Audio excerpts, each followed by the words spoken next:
කන්ද දැකලා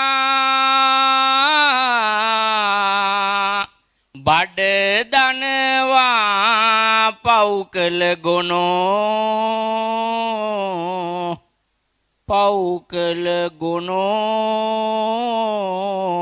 මොකද්ද මාමා පව්කොල ගොනෝ කිකි මගේ දිහා බලන්නේ නෑ මං කවිය කිව්වේ ඉතින් ඒ වුණාට පව්කොල ගොනෝ කියලා ඉතින් මගේ දිහා බලන්න එපා මාමට මාව මතකද දන්නේ ඈ මට නිච්චියන්නේ අර පොල් කඩපු සෝමදාසගේ පුතා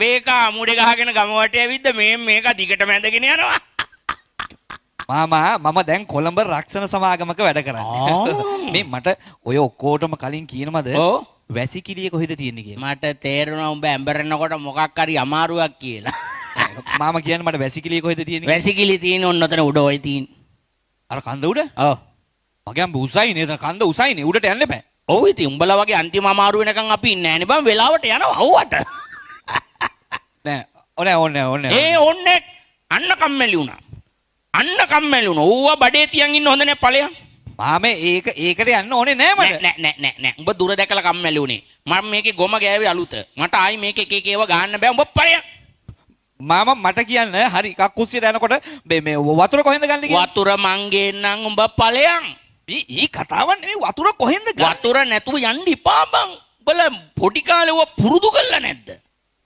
මාමේ වැසිකිළියට වතුර ටික බකට් එකට අරගෙන බාල්දියට අරගෙන යන්නේ කොහෙන්ද ලිඳ කොහෙද තියෙන්නේ ලිඳ පල්ලෙහා තියෙන අර පල්ලෙහ උඹ ඵලයන් මං වතුර ගේන්න මාමේ පල්ලෙ ඔය යන්න මට යන්න ඕනේ නෑ මම මේ නිකන් අර කියන්නේ උඹ කම්මැලි වුණා අනේ කොල්ලෝ හොඳ නේ බඩ ඇතුලේ තියාගෙන ඉන්න මාමේ පල්ලෙහා ලිඳෙන් වතුර අරගෙන උඩ කන්දට යනකොට බුදු අම්බීවිලා මම මේ මාමට දෙයක් පැහැදිලි කරන්න යාවේ ඕන දෙයක් ගඳ ගස්සන්න නැතුව මාම නිකමට හිතන්න ඔව් උඩහ වැසිකිළිය පැත්තට වහිනවා කියලා එහෙම වහින්නේ නෑනේ බං උඩහ වැසිකිළියට වෙනමයි ලිඳට වෙනමයි එහෙම වහින්නේ නෑ වහිනකොට මේ යායට එකට වහින්නේ නෑ බං කියන එක පොඩ්ඩක් තේරුම් ගනින්කෝ උඩහ වැසිකිළිය පැත්තට වහිනවා එහෙට වැස්සොම් මෙහෙටත් වහිනවා පොඩි මූට උදාහරණයක් කියන්න බෑනේ පොඩ්ඩක් නිකන් හිතන්න මාමා උඩට වැස්සහම වතුර ටික ඔහොම ගලාගෙන එනවා උඹලගේ ලිඳට උඹලා ලිඳෙම වතුර බොනවා මොකද වෙන්නේ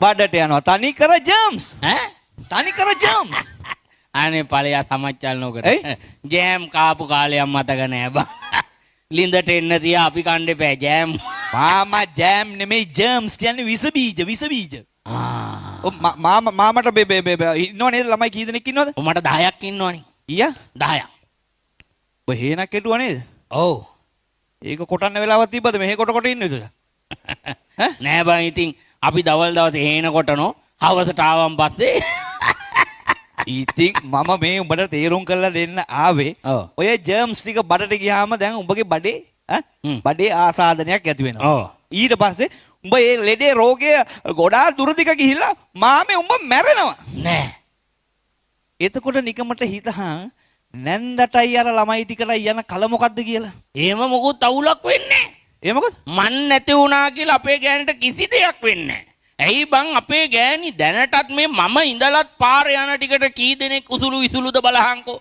ඒ කතාවක් නෙමෙයි බං උඹ හිතුවද මම මැරුණාම හේනේ වට්ටක් හැදෙන්නේ නැහැ කියලා ඒකේ කාලය ඇඳලා ඉඳි උඹ කලබල නැතුව හිටන් මාමේ දෙයක් තේරුම් කරන්න දීපංකෝ උඹ මැරුණොත් මේ පවුලට යන කල මොකද්ද කියලායි මම මේ කියලා දෙන්න හදන්නේ හරි මම මෙහෙම කියන්නම් උඹට සරලව ලේසියෙන්ම වෙන්න මම තමයි ටවුමේ කාට හරි මොනවා හරි රක්ෂණ ආයතනයේ ඉන්ෂුරන්ස් එකේ මේ ඒජන්ට් ඉතින් මම මාමට ජීවිතේ තියෙන භයානකකම අනතුරුදායකකම ගැන තමයි මේ කියලා දෙන්න හදන්නේ මාමට මේකත් හේනක් තියෙනවනේ මට හේනක් තියෙනවා හරි අපි නිකමට හිතමු මාමා උදේට හේනට යනවා නිකමට හිතන්න දෙයක් නැහැ මං හැමදාම උදේට හේනට යනවා ඉතින් නිකන් හිතහංකෝ හිතන්නේ මොකටද මමනේ බං යන්නේ උඩ දෙයක් තීරුම් කරනකන් හිතහංකෝ මෙහෙම යනකොට හේනට ඔන්න ඉස්සරහට එනවා තනි අලියා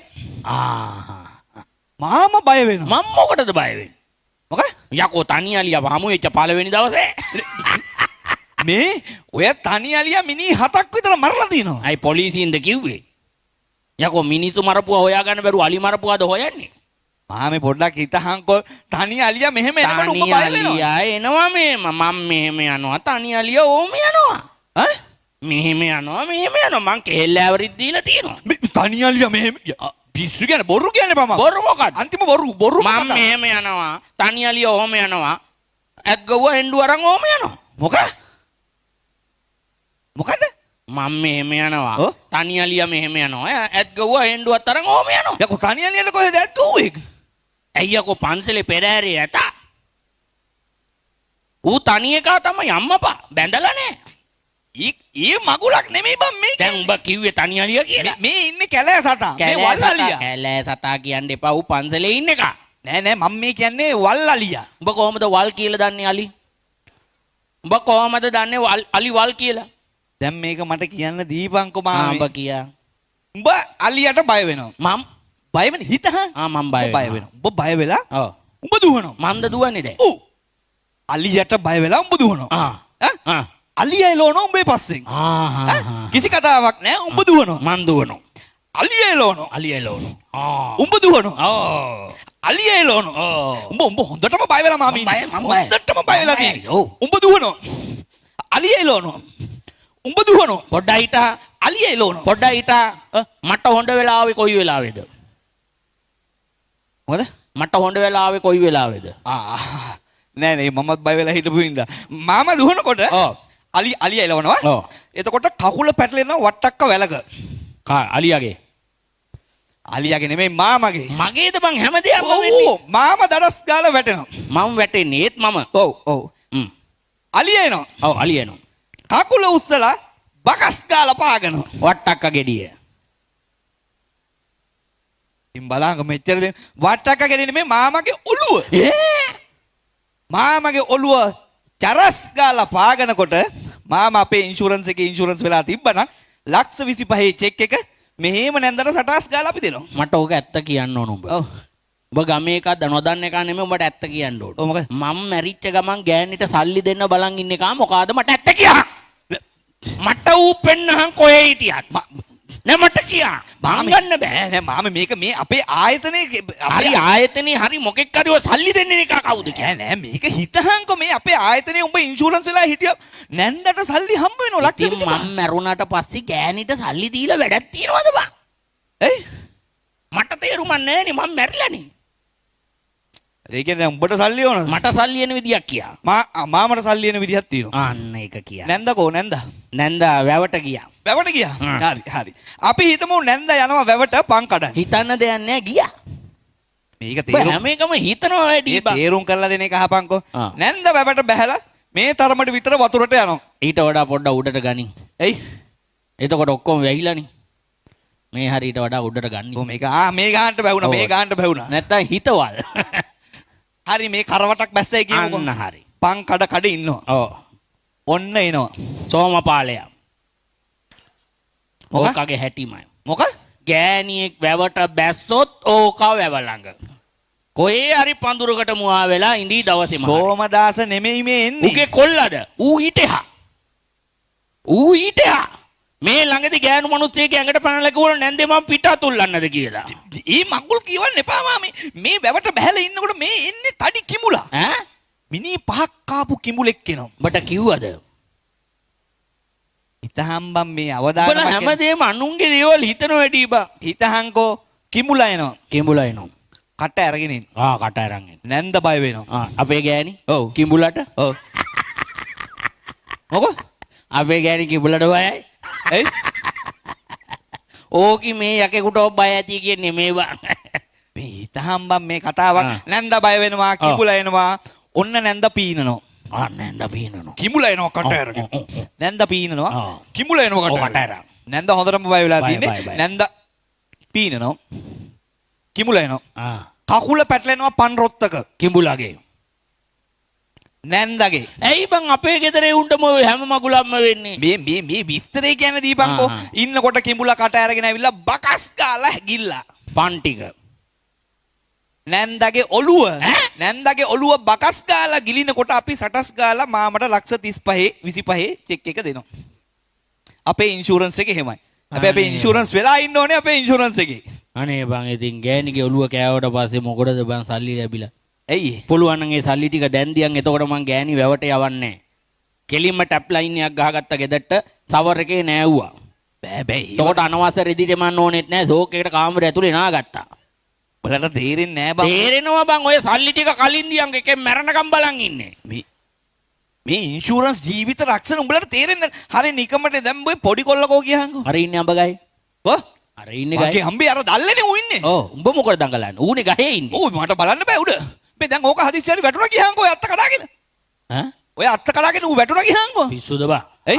අපේ එක පුරුදු වෙන ගත් නගිනවයි. ඔය අස අගේට ඉන්නේ දෙයියන්ගේ පීටෙන්. ඒ කියන්නේ ඔය අගේට ඉන්නේ ගහේ ඕක වැටුණොත් ඊළඟ අත්තේ ඉල්ලේ යෝක. නෑ ඕක වැටෙනවා. ඕක වැටෙනවා. ඕක වැටෙන්නේ පොල්ලුල උඩට. පොල්ලුල උඩට තමයි ඕක වැටෙන්නේ. ඈ බං. ඔව්. කවුද බං අඹ ගහයට පොල්ලුලක් හිටෙව්වේ? නේ උඹ අපේ තියෙන පොල් ගහයට. නෑ අපි හිතමුකෝ බේ උඹ ඊයරා පොල්ලෙලි ගැහුවා කියලා එතන. මං කොහෙද බං අඹ ගස් යට පොල් එලි ගහන්නේ? මිනිස්සු එහෙම ගස් යට පොල් එලි ගන්නවද බං? බලන්න තේරෙන්නේ නෑ බං. කොල්ල වැටෙනවා පොල්ලෙලි උඩට. ඌ දඩාස් ගාලා වැටෙනකොට ඌ අපේ ඉන්ෂුරන්ස් එකේ ඉන්ෂුරන්ස් වෙලා හිටියා නම් නැන්දටයි මාමටයි මං දෙන්නටම ලක්ෂ 35 චෙක් එක දෙනවා. දඩාස් ගාලා. එහෙමයි අපේ ඉන්ෂුරන්ස්. දැන් මගේ පොඩි එකා අර ගහෙන් වැටිලා වැටෙනවා. පොල්ලොල උඩට වැටෙනවා. වැටෙනවා ඉන්ෂුරන්ස් එකෙන් අපි ලක්ෂ 35 චෙක් එක දෙනවා. දෙනවා. ඔව්. මාමටයි නැන්දටයි දෙන්නටම මේ ලක්ෂ 35 පාවිච්චි කරන්න පුළුවන් හොඳට. ඔව්. මාසික වාරිකයක් තියෙනවා පොඩි වාරිකයක් ඒක දාගත්තා නම් මාමට හරි ලේසි. උඹ ඉන්ෂුරන්ස් දාලා තියෙන. මොකද්ද? උඹ ඉන්ෂුරන්ස් දාලා තියෙන. ඔව් මම දාලා අපේ ඔෆිස් එකේ මම දාගෙන තියෙන්නේ මටත් ලයිෆ් ඉන්ෂුරන්ස් එක. මට මොන හරි වුණත් අපේ නෝනාට ලක්ෂ 35ක් හම්බ වෙනවා. එහෙනම් දැන් ගෙදර කෝල් කරලා කියා. කෝල් කරා. කෝල් එකක් දීලා කියා. ඔව්. චැක් එක රෙඩි කරගන්න කියලා. මොකටද චෙක් එක රෙඩි කරන්නේ? නෑ මං දැන් කැත්ත ගෙනල්ලා තොට කොටනවනේ. තෝ ආපු ගමන් මේ දහසක් බුදුන් බුදු වෙන උදේ පාන්දර තෝ කඩප්පුලි ආපු ගමන් මොකද්ද කිව්වේ කියා? මාමා. තෝ මාව මරා ගන්න නැදුව මගේ ගෑණිව මරා ගන්න නැදුව මගේ පොඩි එකා රත්තරන් ටිකට අර ගහෙන් වට්ටලා තෝ පොල්ලුළු උඩ වට්ටන්න හැදුවේ. අනේ මම මන් තොට කෙලිනවා කැත්තෙන් තෝ ගෑණිට කතා කරලා කීවේ ලක්ෂ 25 චෙක් එක ගන්න කියලා. තෝට මම දෙන්නේ අද.